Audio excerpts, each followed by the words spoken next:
Dengan satu langkah, Jokowi hukum Nasdem sekaligus peringatkan Budi Ari. Semuanya dalam tujuan agar segera bekerja cepat.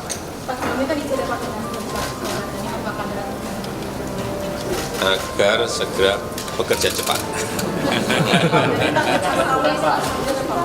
Kalau ada pertanyaan apakah penggantian pos menteri yang semula diisi oleh Nasdem diganti oleh orang lain yang bukan Nasdem, itu juga biasa saja. Kita dengan Istana Presiden kita terus berkomunikasi, tidak hanya soal ini, soal yang lain juga. Sehari sesudah apel siaga Nasdem itu, Presiden Jokowi melantik menteri dan wakil menteri baru. Presiden Jokowi melantik Menkominfo yang baru. Posisi itu sebelumnya dipegang oleh Johnny G. Plate, mantan Sekjen Nasdem, yang sedang terjerat kasus korupsi. Yang menggantikan Johnny G. Plate adalah Ketua Umum Projo, Budi Ari. Langkah Presiden Jokowi ini bikin Nasdem gusar, ngomel-ngomel.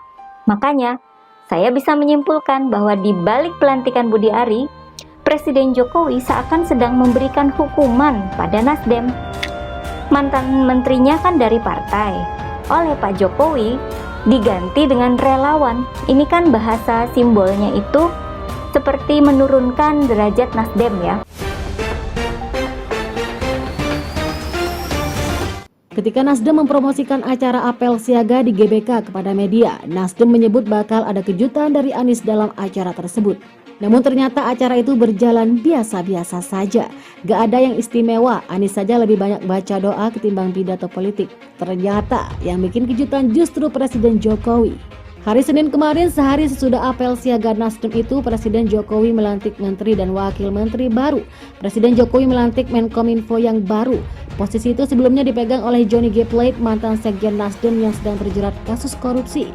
Yang menggantikan Johnny G. Plate adalah Ketua Umum Projo Budi Ari. Langkah Presiden Jokowi ini bikin Nasdem gusar, ngomel-ngomel. Makanya saya bisa menyimpulkan bahwa di balik pelantikan Budi Ari, Presiden Jokowi seakan sedang memberikan hukuman pada Nasdem. Mantan menterinya kan dari partai, oleh Pak Jokowi diganti dengan relawan. Ini kan bahasa simbolnya itu seperti menurunkan derajat Nasdem.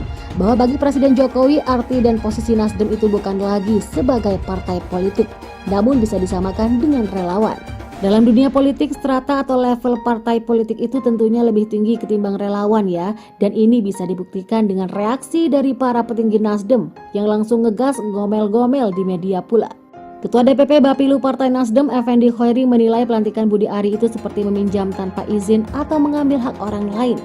Dan itu dia sebut sebagai tidak halal. Bahkan Effendi menyebut Nasdem udah gak mikirin menteri-menterinya. Mau diganti siapa, mau diganti jam berapa, terserah. Sakkarepe Jokowi lah, kata sumber. Sakkarepe itu artinya terserah ya. Ini kan terlihat sekali ya omongan orang yang sedang tersinggung, marah, merasa direndahkan gitu ya. Seakan lupa bahwa mantan Sekjen Nasdem juga kan pernah ditunjuk oleh Pak Jokowi. Dikasih jabatan menteri, malah korupsi. Dari reaksi ini kita bisa melihat maksud Presiden Jokowi. Itu pas ya, aksi dan reaksinya sudah dikalkulasi oleh Pak Jokowi. Sehingga tanpa beliau menerangkan, kita bisa lihat sendiri bahwa langkah itu memang untuk memberikan hukuman pada Nasdem. Surya Paloh akhirnya paham akan hukuman ini. Karena di hari yang sama sorenya Surya Paloh juga bertemu dengan Presiden Jokowi di Istana. Sesudah pertemuan itu omongan Surya Paloh berbeda dengan kemarahan para petinggi Nasdem tadi.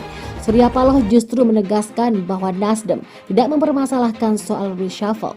Ini sih buat menetralisir aja agar gak terlalu ketahuan bahwa sebenarnya Presiden Jokowi itu sedang memberikan hukuman pada Nasdem. Itu satu langkah politis Presiden Jokowi memang gak bisa dilihat dari satu arah saja. Agar kita bisa paham ada banyak aspek yang harus dilihat.